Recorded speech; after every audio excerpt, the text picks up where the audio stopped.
All right, so picture this, right? You get this beat-up car, more like scrap metal than an actual machine. But here's the thing. This thing might actually hold the key to clean energy. Crazy, right? It really is something. This is what we're diving into today, folks. Malcolm Bendel and his Thunderstorm technology. The guy claims it can not only make engines way cleaner, but also boost their efficiency like crazy. Yeah, it's a bold claim for sure. So we're going to buckle up, Yeah. pick apart this whole thing, nuts and bolts, all of it. Separate the hype from, well, the hope, and see if this thunderstorm have any real juice. What do you think? Well, let's start with what we know, or at least what we think we know, which, to be honest, isn't a whole lot. The source we're looking at, it's basically a first-hand account of someone who visited Bendel's workshop, right?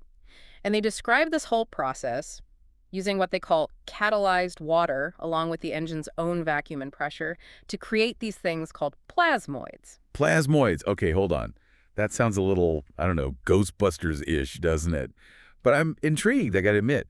So how do these plasmoids, whatever they are, play into this whole clean energy thing? That's the million-dollar question, isn't it? It really is. The source, to be honest, is a little thin on the actual technical details. Of course, of course. But it does suggest that the implosion of these tiny water bubbles, which are infused with some kind of mysterious catalyst, again, not really sure what that means, supposedly creates a powerful energy source. Okay, so we're talking about, like, harnessing the energy from, what, popping a bubble, but on a microscopic level. Something like that, yeah. With presumably a whole lot of scientific wizardry thrown in. Right, because there's got to be more to it than that. You would think so, right? Okay, so there's definitely some serious hand-waving going on with the technical explanations. But what about these big, bold claims? Turning exhaust into, and I quote, burnt air and making engines ridiculously efficient. That's like something out of a sci-fi movie. Exactly. And yet the source, despite its lack of, let's say, scientific rigor, claims to have actually witnessed some pretty compelling evidence firsthand. They talk about a noticeable jump in the engine's revs, a change in how the exhaust smelled, even a temperature difference on the actual generator itself. So we're working with anecdotal observations here, not exactly hard data. Pretty much. It's like me saying, hey, I saw Bigfoot in my backyard last week, but I don't have any pictures to prove it. Exactly. And this is where we got to put on our critical thinking caps, right? Because the source is clearly impressed by Bendel and this whole team he's got. They describe the workshop as more Mad Max than, you know, a sterile lab. And while that whole DIY aesthetic might be part of their charm, it doesn't exactly scream scientific credibility, does it? No, not really. So I'm getting these two competing narratives here. On the one hand, you've got Bendel, this almost mythical figure, self-taught inventor on a mission to, and I quote again, kill carbon. But then on the other hand, you have this glaring lack of solid evidence to back up these really big claims. It's like we're trying to solve a scientific riddle, and right now we have way more questions than answers. What's the deal with this catalyzed water and these plasmoids?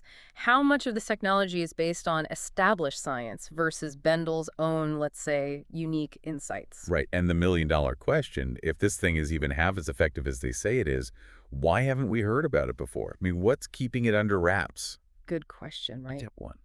To really untangle this whole thing, we need to dig deeper, wouldn't you say? Absolutely, yeah.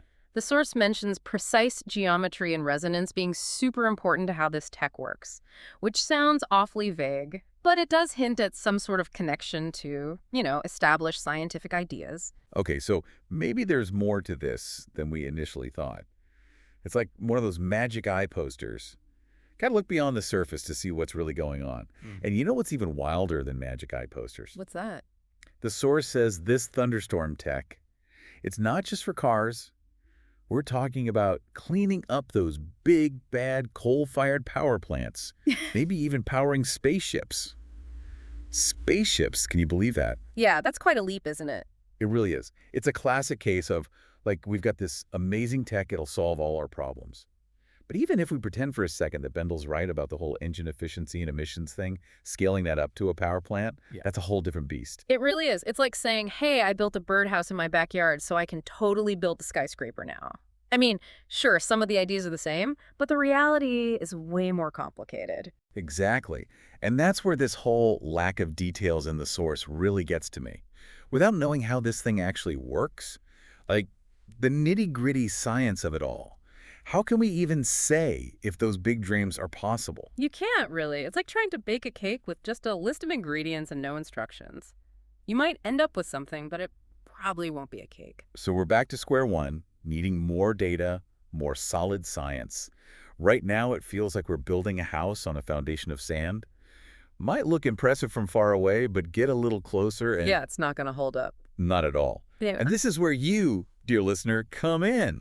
We're not here to just tell you what to think. We're here to get those brain cogs turning. Exactly. We've given you the pieces of the puzzle as we see them, but you get to put them together. It's tempting, right? To get swept up in all the excitement of a potential scientific revolution. But as with anything that sounds too good to be true. A little bit of skepticism goes a long way. Absolutely. And look, that doesn't mean Bendel's wrong. Not at all. It just means we need to be asking the tough questions. Exactly. Demand the evidence. Don't just take anyone's word for it. And speaking of evidence, there's one big piece we haven't even touched on yet. Mm-hmm.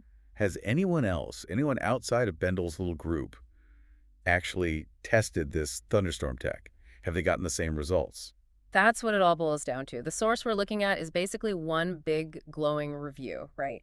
It all hinges on what this one person saw and heard and what Bendel himself told them. Which, as we've already said, is not the same as real scientific testing. Not even close. It's like judging a cooking competition based on what the contestants say their dishes taste like without actually tasting anything yourself. Exactly. You need that independent verification. Yeah. Until we have other scientists, people who aren't connected to Bendel, replicating his results, publishing their findings, well, until then, it's all just speculation. So where does that leave us?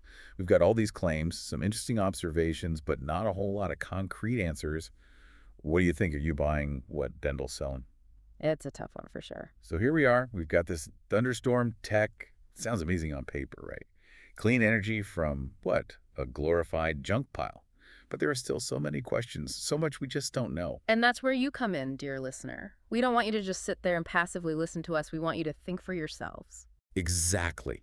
This isn't the end, it's just the beginning. Consider this our jumping off point. We've shown you the map, now go explore the territory. We'll have links to everything we talked about today, plus some bonus stuff we found interesting, all in the show notes. Go check it out. Because at the end of the day, the future of energy, it's not up to some lone inventor or even a podcast. It's up to all of us. You got that right. We need people who are willing to dig a little deeper, ask the hard questions. And not just take anyone's word for it, not even ours. You got it. So that's it for this deep dive. Keep those brains buzzing, keep asking those questions, and we'll catch you next time.